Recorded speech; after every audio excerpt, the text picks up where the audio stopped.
Student, आज का हमारा टॉपिक है नीपरान का जो फंक्शन है वो यूरिन फॉर्मेशन है।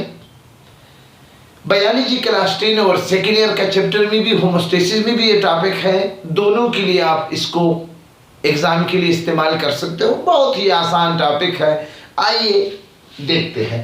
ये आपके सामने मैंने एक स्ट्रक्चर ड्रा किया है जो कि इससे पहले लेक्चर नंबर 7 में स्ट्रक्चर ऑफ नीपरान में आप पढ़ चुके हैं। अब जी यूरिन फॉर्मेशन किस तरह होता है। यूरिन फॉर्मेशन के लिए सबसे पहले आपको 3 स्टेप याद होना जरूरी है। एक स्टेप है प्रेशर फिल्ट्रेशन, जिसको अल्ट्रा फिल्ट्रेशन भी कहा जाता है, और दूसरा है सेलेक्टिव रीअब्जॉर्प्शन, और तीसरा है ट्यूबुलर सिक्रीशन। ये पहला स्टेप जो प्रेशर फिल्ट्रेशन है, ये नीपरान के एक हिस्से रीनल कार्पेसल, जिसमें ग्लोमेरुलस और बोविन कैप्सूल होंगे, इसमें होता है।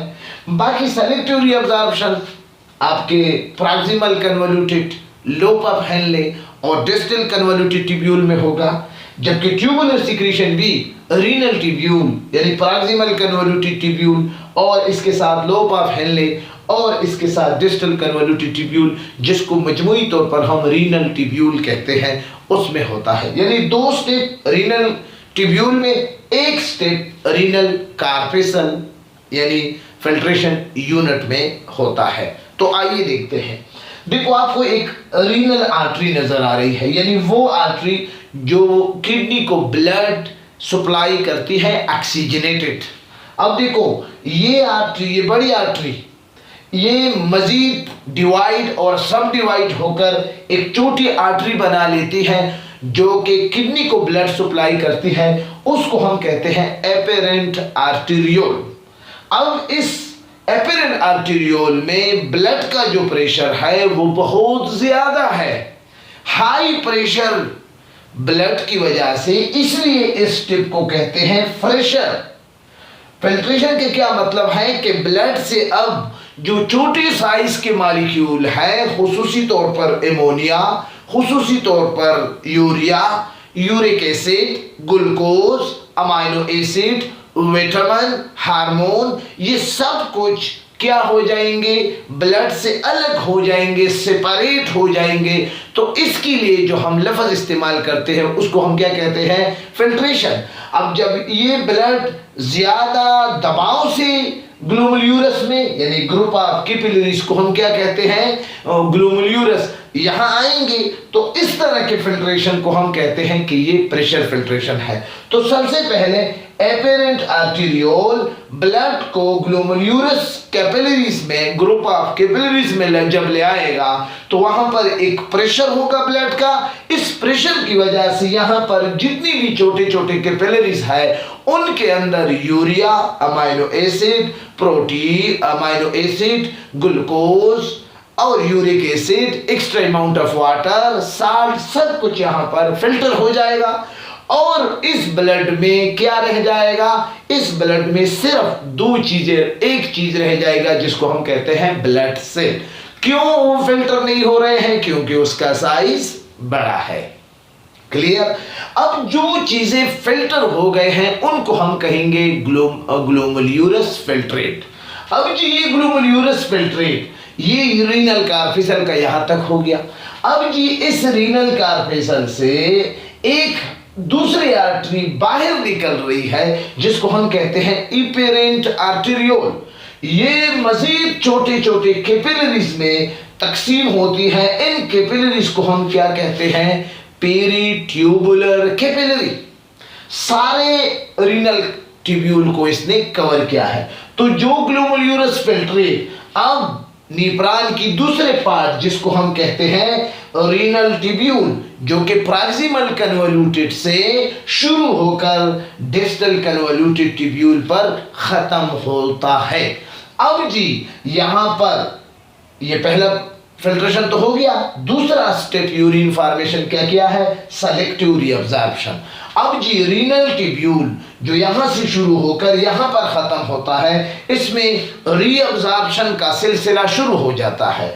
अब जी ग्लोमेरुलस फिल्ट्रेट से पहली पार्ट में जिसको हम कहते हैं प्रॉक्सिमल कन्वोल्यूटिव ट्यूब्यूल, यहाँ पर तकरीबन 80% रीअब्जॉर्प्शन होगी, जिसमें glucose, amino acid, vitamin, hormone और कुछ अमाउंट ऑफ वाटर यहाँ पर रीअब्जॉर्ब होगी।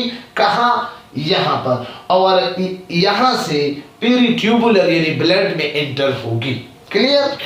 अब इसके बाद सेलेक्टिव रीअब्जॉर्प्शन जी, लोब ऑफ हेनले में अब इसके दो, चूंकि यू शेप स्ट्रक्चर है और एक असेंडिंग लिम्ब है और दूसरा डिसेंडिंग लिम्ब है, ये डिसेंडिंग लिम्ब और दूसरा असेंडिंग लिम्ब, तो इसमें आपकी रीअब्जॉर्प्शन होगी मिनरल की, हाइड्रोजन आयन की भी हो सकती है, साल्ट की भी हो सकती है, दूसरे मादनियात की भी यहाँ पर होगी, पेरिट्यूबुलर। अब इसके बाद डिस्टल कन्वोल्यूटिव ट्यूब्यूल में रीअब्जॉर्प्शन का, ये सेलेक्टिव रीअब्जॉर्प्शन का सिलसिला, कुछ सिलसिला यहाँ पर भी होगा, यहाँ पर मोस्ट ऑफ वाटर क्या होगा? रीअब्जॉर्ब होगा।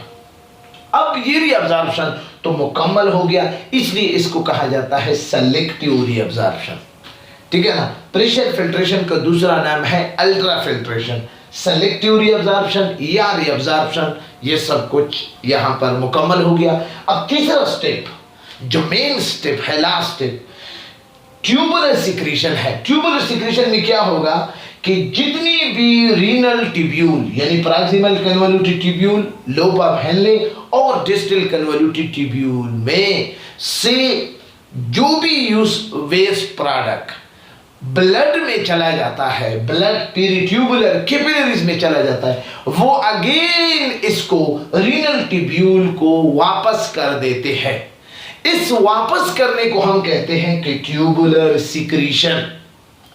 याद रखिए कि इस ट्यूबुलर सिक्रीशन यानी जो भी चीज वाटर, साल्ट और यूरिया जब ब्लड से दोबारा रीनल ट्यूब्यूल में आ जाते हैं तो उनसे एक नया प्रोडक्ट बनता है जिसको हम कहते हैं यूरिन।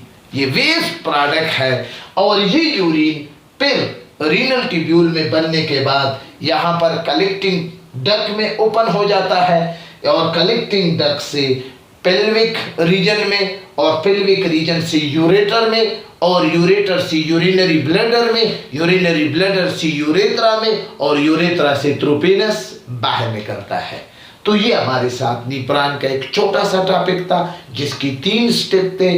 पहले स्टेप में फिल्ट्रेशन होगी, दूसरे स्टेप में सेलेक्टिव रीअब्जॉर्प्शन होगी, तीसरे स्टेप में दोबारा ब्लड से यूरिया, वाटर और साल्ट रीनल ट्यूब्यूल में दोबारा खारिज होंगे और उनसे एक प्रोडक्ट बनेगा, एक कंपाउंड बनेगा, वेस्ट प्रोडक्ट बनेगा जिसको हम यूरिन कहते हैं। और ये वेस्ट प्रोडक्ट जब दोबारा रीनल ट्यूब्यूल में बन जाने के बाद ये कलेक्टिंग डक्ट में ओपन होगा, कलेक्टिंग डक्ट से पेल्विक रीजन में, पेल्विक रीजन से फिर यूरेटर में, यूरेटर से फिर यूरेथ्रा में, यूरिनरी ब्लैडर में, यूरिनरी ब्लैडर से यूरेथ्रा और यूरेथ्रा से पीनस के जरिए यूरिनरी ट्रैक्ट, जो आपको इंशाल्लाह हमने लेक्चर नंबर 4 या 5 में डिस्कस किया था। तो इस तरह ये यूरिन फॉर्मेशन का टॉपिक मुकम्मल हो गया। उम्मीद करता हूँ कि आपको ये टॉपिक अच्छा लगा होगा। अपनी दुआओं में याद रखिए। खुदा हाफिज़।